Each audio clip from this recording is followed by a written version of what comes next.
Hey everyone, welcome to the rollout. I'm Lindsay Rousseau. And I'm Genevieve Marie. Hello and welcome. And welcome to all of you fans of that hashtag network. We have been our own YouTube channel for about 2 years now, but we are so excited to be over at that hashtag show now. We're going to have regular episodes, usually weekly, but we're also going to be doing these really fun recap shows as the shows drop. So this is going to be our Picard recap show. So tune in every week as we analyze the latest episode of Picard. But first off, if you are an old friend of the show, please remember to like and subscribe again. If you're new to the show and you actually like what you hear today, then consider giving us a like and a subscribe, all that stuff. All the fun. But yeah, we're very excited to be here. We can give you more updated content, things that are a bit more timely, and sometimes first looks at things. Yeah, so that's going to be really exciting. Yay. So let's jump on into it. Yeah. So yes, as my cat joins, yes, for those of you who are new to the show, yes, Jen and I both have cats who love to make appearances on the show. Okay, so let's dive in. So we today are going to be talking about episode 1 of season 2 of Picard, which just dropped right now. If you're watching this video, it literally just came out. So this episode definitely started out as, just introducing the family, so to speak, and, getting the ball rolling on what the whole season is going to be, about.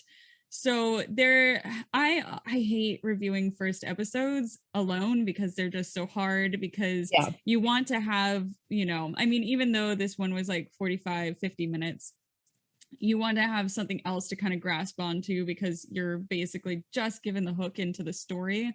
Right. There were a few things that I was appreciative of. There were a few things that stood out to me that was a little troublesome in the beginning. And I guess let's just start with the cast.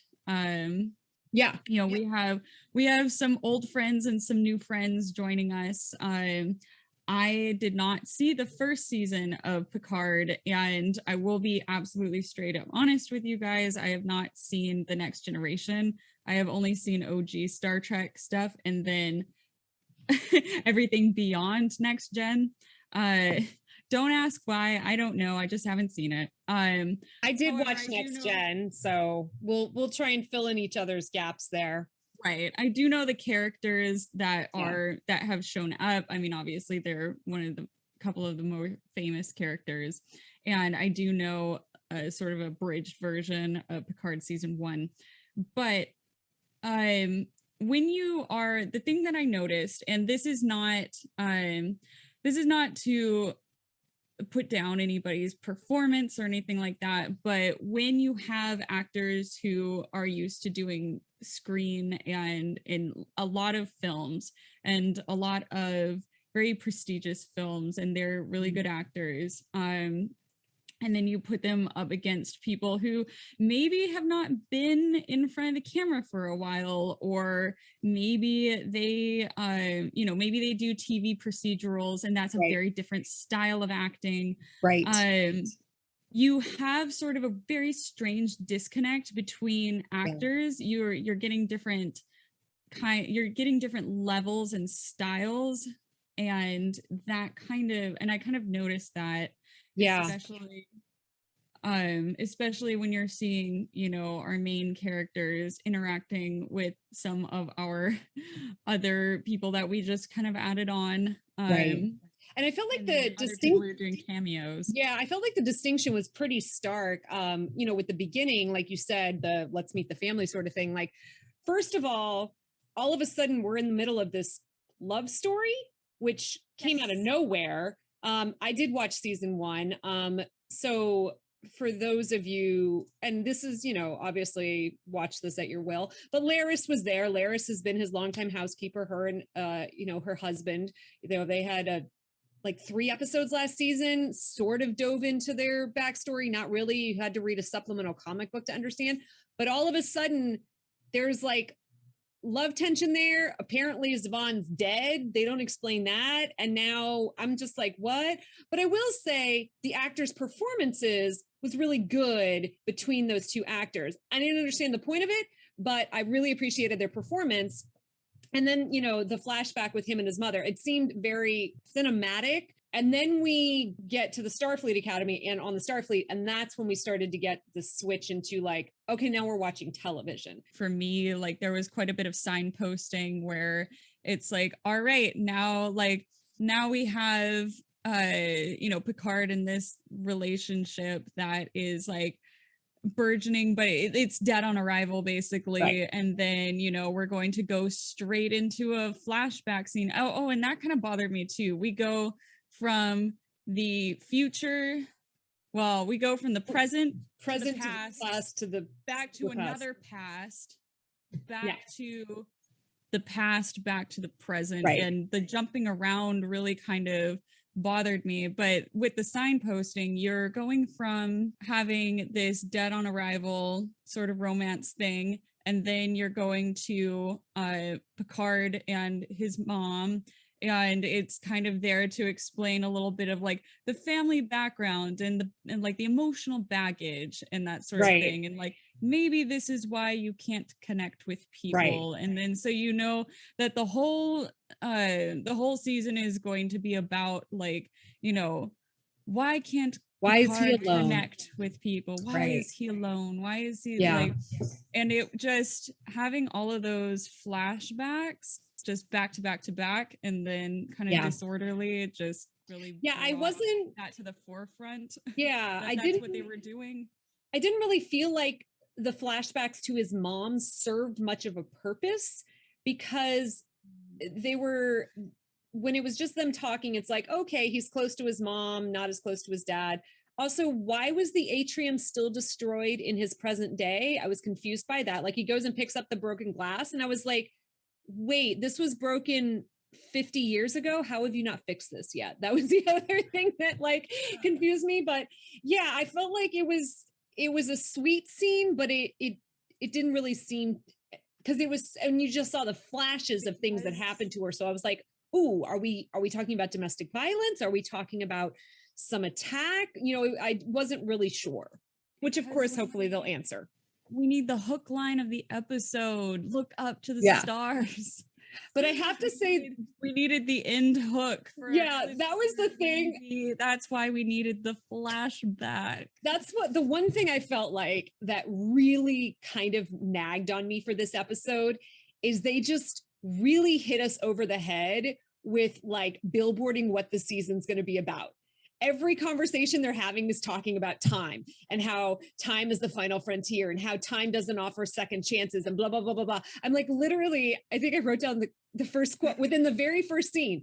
Time offers many opportunities, but rarely offers second chances. And I'm like, ding, ding, ding. That's the point of the show. And literally like every conversation that went on for the next 45 minutes, someone's talking about time. And I was like, guys, you've already released trailers and a synopsis. We know you're going back in time.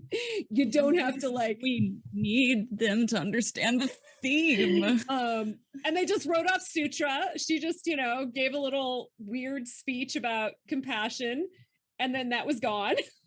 Right, exactly. Spread the ink, fly away, swim away quickly. And then I don't know, the nostalgia thing also, I feel like we can let it go, kind of. Yeah. Because I mean, you have Whoopi Goldberg there, and she's in her like regular hat, and you have and her bar is named the 10 for those of you who don't remember. Her original club on the Enterprise was the 10 Forward Lounge, and now she's got Club 10. So yeah.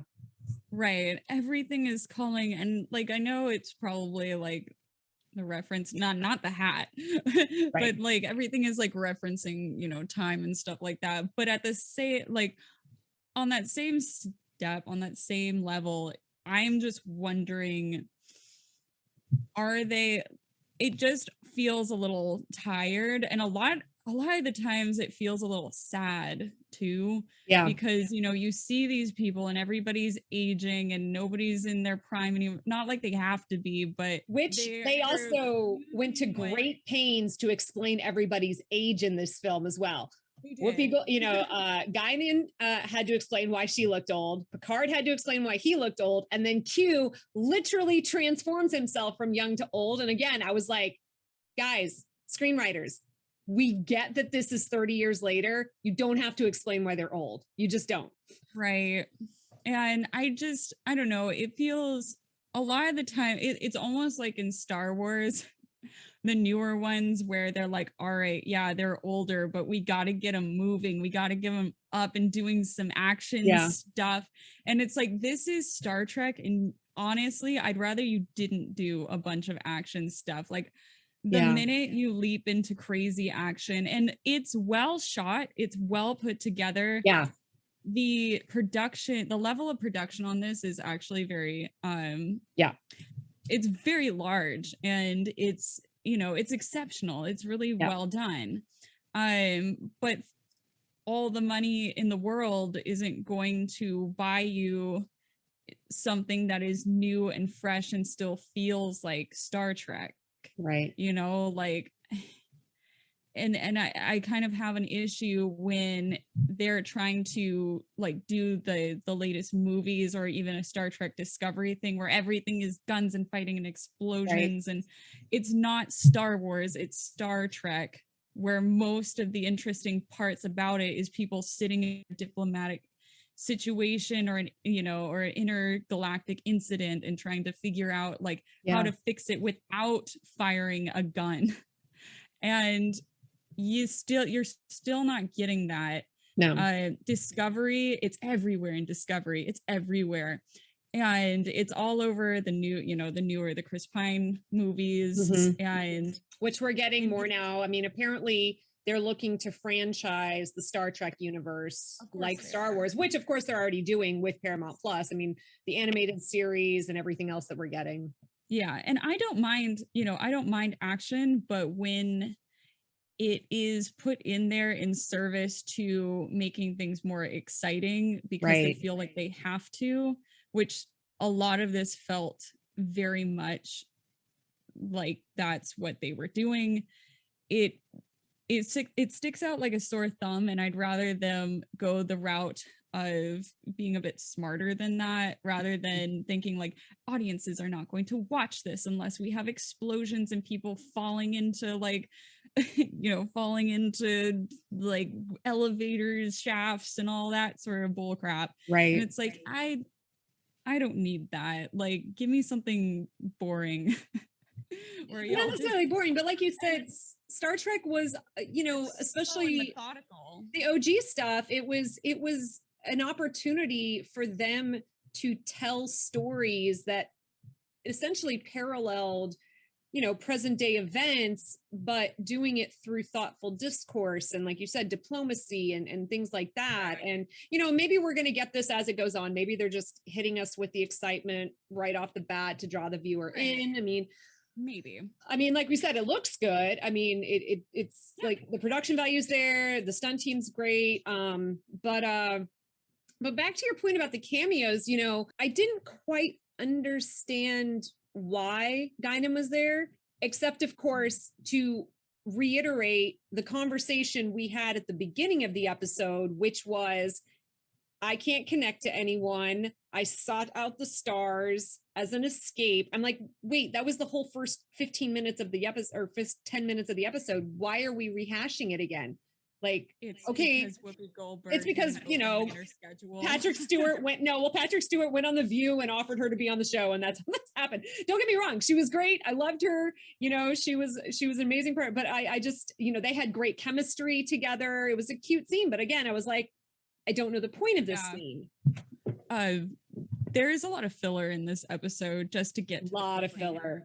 Yeah. And also, I just, before I forget it, I have to say the other thing that really annoyed me, and only because those of you who might not be familiar with how Genevieve and I work, we tend to talk a lot about, female representation and minority representation in entertainment. And I'm just going to point out, that Laris, the actress who plays Laris, is 20 years younger than Patrick Stewart.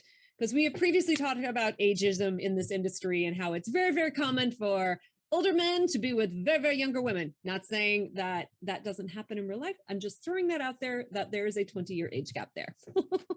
Yeah, you know, like everybody in this show is basically like explaining their ages and like why they look the way they look. So I know. at this point, I'm just We're like, it's Star Trek. I don't care if he's 200 years old and looks 70 and wasn't supposed to age, but he did. Like, I don't care. You don't have to expect, you know, and I think that this is what annoys me with. Sometimes I feel like writers don't give the audience enough credit. And they're like, no, we have to explain this. We have to explain it because if we don't spell it out, they won't get it. That was just they'll just take to YouTube and bitch about it. Yeah, and they were just like a little heavy-handed now because they did take the extra steps and be like, oh wait, so somebody's going to make a fucking Reddit thread about like all the things that are different and why it doesn't. They're gonna cinema sins it up in here. That's what they're worried about. Right. And so they fixed that for us in the script, only it was very obvious. A little heavy-handed. Yeah. This is the big thing for me. And it's the one thing that I really hope that they fix. It's that this show is playing checkers when I want it to be playing chess. Yeah. I don't want to see a Star Wars. I want to see a Black Mirror. I think that kind of pins down like, and it doesn't have to be like the dark, you know, a very dark Black Mirror. You could even go even more like Twilight Zone-y, you know, that sort of thing where it's slow, it's methodical, you know, you're thinking through scenarios and situations, you know, it's very clever.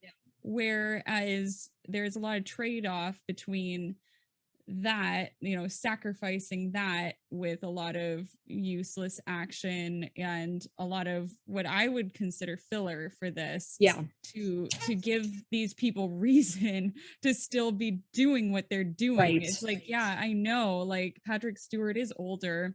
I know that the character is, you know, he's older, and so why is he going to be jumping around on these ships like doing all these like action thingies? Not necessarily him, but like being around it, you know, like, and even that can be even more distracting because rather than having him be a part of these action things, you're just like picking up Patrick Stewart and then dumping him in these like insane action scenes with War Queen.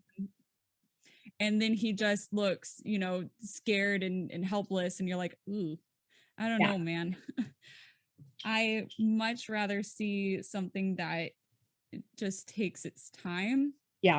And doesn't explode just for one freaking second. Like no explosions. No, no boom, no explosions, no fire, no gunshots. Please. And you know what? And that's the other thing is that going back to the conversation we had at the beginning about, you know, the cast members we have who have won awards and done really deep, meaty roles.